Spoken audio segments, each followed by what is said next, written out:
Welcome back to the second installment, Blue Snakes. A lot still find that hard to believe. Some think it's a lab-made product, but oh no, they're very real and very natural. You're not tripping either. The blue insularis native to the Lesser Sunda Islands are one of three color forms: yellow, green, and blue. And they're definitely getting more and more popular over the years. Is it all because they're an odd bright sky blue color? Yes, and it is in fact very odd. As many snakes would prefer to blend into their surroundings, the blue insularis, like the coral snakes, the kraits, choose to stand out, as a way of telling predators that they are this bright for a reason, a toxic treat that's not worth the taste. So without further ado, let's dive right into the story.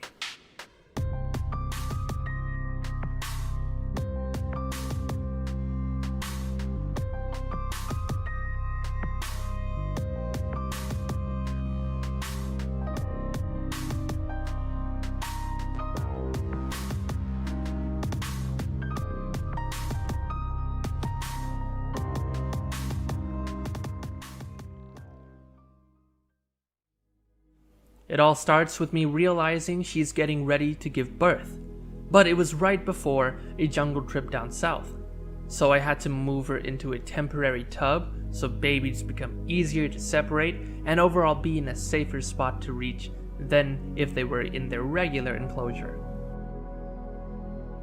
To my surprise, she had just been in the birthing process about an hour or so before I got back. So I got to witness a couple more babies being born and observe them find a way out of that yolk sac.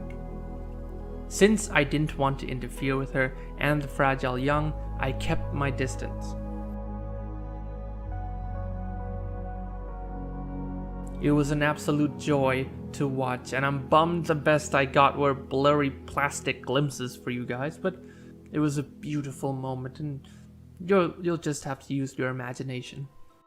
The babies were born much bigger in size and calmer in demeanor when compared to the last batch. 15 of the babies are blue, while only 3 are green.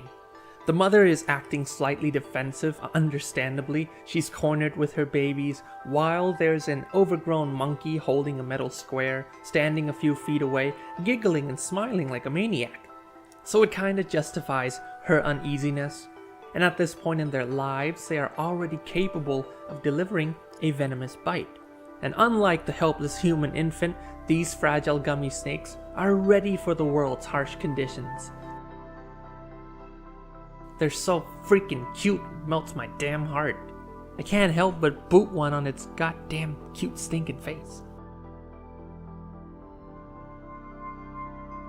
What happens after this? I separated the mom back into her old enclosure and waited until the babies first sheds, till I separated them as well.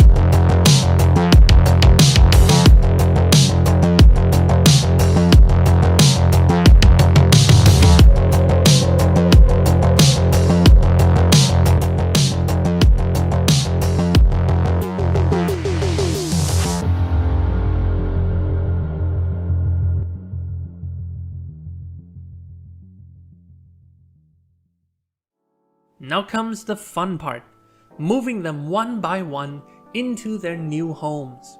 This can definitely be a long process, requiring a lot of patience with these fragile babies. Let's discuss the reasoning behind their new setups. I get away with using these small boxes because baby vipers are ambush hunting predators. They sit and wait for a meal and then sleep, finding water occasionally, and everything else is basically trying not to get eaten by literally everything bigger than them.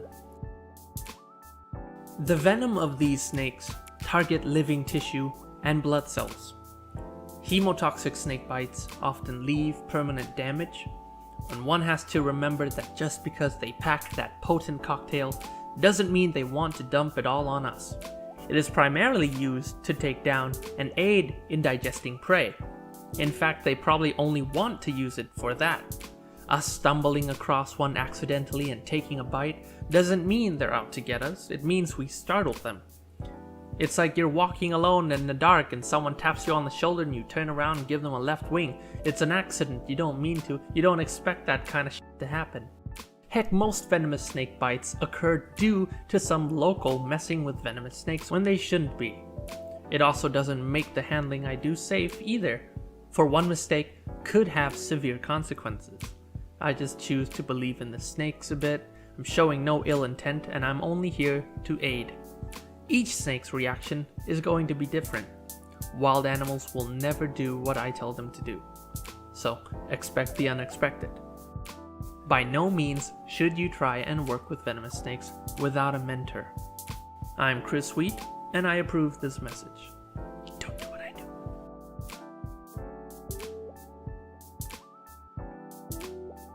Once all the babies have been housed and settled in, I checked back with Mom back in her old enclosure and she started refusing frozen thawed meals. So I had to switch to live.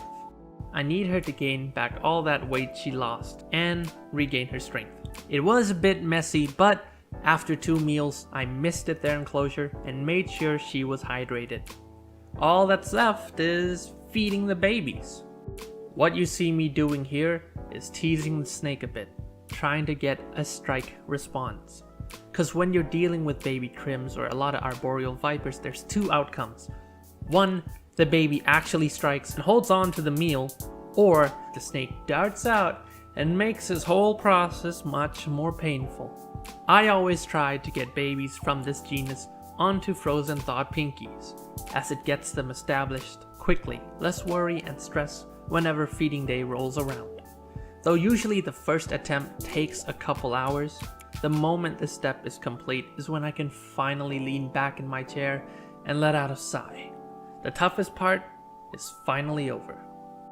I do not involve force feeding even if it makes the process much shorter, because once they know how to take these on their own, I don't have to be worried. And this is completely different from assist feeding, by the way, as quote-unquote force feeding involves shoving the prey down the animal's mouth either halfway or full and expecting the animal to hold it down without regurgitating. A method being more disused over the years, and for good reason. It's a boatload of stress and risky to the handler and the snake. You could get envenomated, you could tear the snake's esophagus, the list goes on. Assist feeding, on the other hand, is done more with a long tube inserted down the animal's throat. It's less stressful, less risky, with a more gentle approach, usually done to help the weak or ill-treated specimens come back to health. To be a responsible keeper, you have to be able to do what is necessary. Some juveniles will be extremely picky compared to others. Perhaps the answer lies deep in their adaptive lifestyle, as normally in the wild babies will take on amphibians or lizards, finding mice when they're growing into subadults. So a juvenile stumbling across a random pinky in the wild probably doesn't happen. I could end up spending 40 minutes or more just on one baby, so it definitely can be exhausting. I can't just go about blabbing that I'm living the dream or something. It's actual hard work, but thankfully it's work that I love doing. More so, I love showing it to you guys. Anyway, the breeding process can be very fun and very rewarding, but nothing comes free of work. And mind you, it includes a lot of patience. I know I've said it before, but this phrase honestly needs repeating. But there is a grand payoff, and it's raising the younglings up and watching them grow to be like their spectacular parents, either it be in my care or updates from people I trust. It's a big reward all in itself. This was 10 minutes of fun, cut from hours and hours of chasing babies across my table, so I hope you guys enjoyed. Thank you guys for watching, and see you in the next one.